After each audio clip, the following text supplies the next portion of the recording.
Hi, in this video, I would like to ask a few questions about the use and abuse of the concept of freedom in light of the riots in Jerusalem during the last Passover and Ramadan.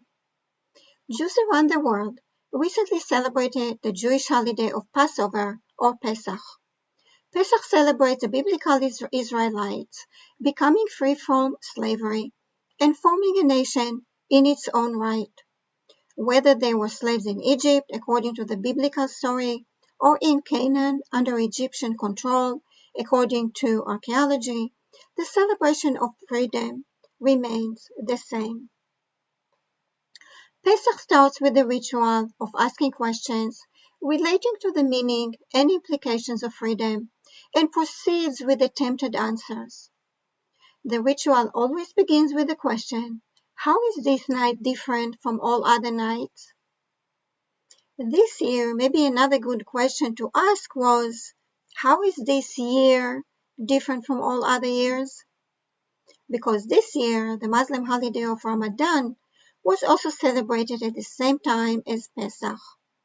Ramadan rotates around the seasons with a lunar calendar, while Pesach is always celebrated in the spring. And this year, they collided in more than one way. Ramadan is a month-long holiday of fasting, praying, and reflecting. It is also a time for subduing harsh emotions, increasing self-discipline, and engaging in intellectual and spiritual endeavors.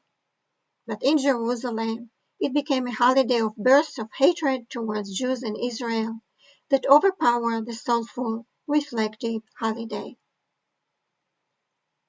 Jews and Israel hatred riots have been taking place on the ground of Al-Aqsa Mosque in Jerusalem every Ramadan.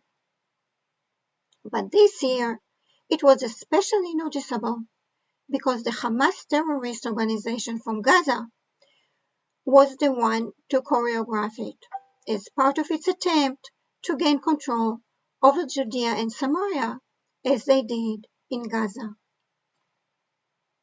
Hamas terrorists and their supporters collected stones and homemade explosives, stored them inside the sacred mosque, and as always staged the riot to look as if it was a spontaneous reaction to Israeli police brutality, when in actuality the Israeli police was protecting the people praying inside the mosque. The problem with this riot was not only that it was based in mythology, but also that hatred of Judaism surpassed their love and respect for their own religion. The purpose of the choreography of throwing stones and explosives in a sacred place during a sacred holiday while endangering their own people was nothing but a sloppy way for the Hamas terrorists to play the perpetual role of victims of a mythical Israeli oppression and brutality. As always, it was a production of a show meant to be picked up by reporters and bloggers, who then report it to the world to show what they saw. What they saw was everyday people on one side and police with full gear on the other side, as if people were fighting for freedom when in actuality they were abusing it. Since Israel is a free, democratic state, it makes me question why people who came to Israel for the freedom that it offers from Middle Eastern countries that don't offer freedom would like to obliterate it and to turn it into the same countries which they left. If you think about it logically, they're fighting for freedom from the freedom they already have.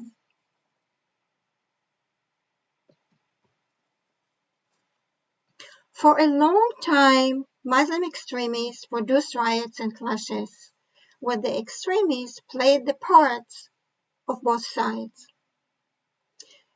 They invited reporters to watch them in action, and for a while the scheme worked out well. It triggered hostility against Jews around the world. But eventually the scheme was exposed, and many reporters stopped falling for it.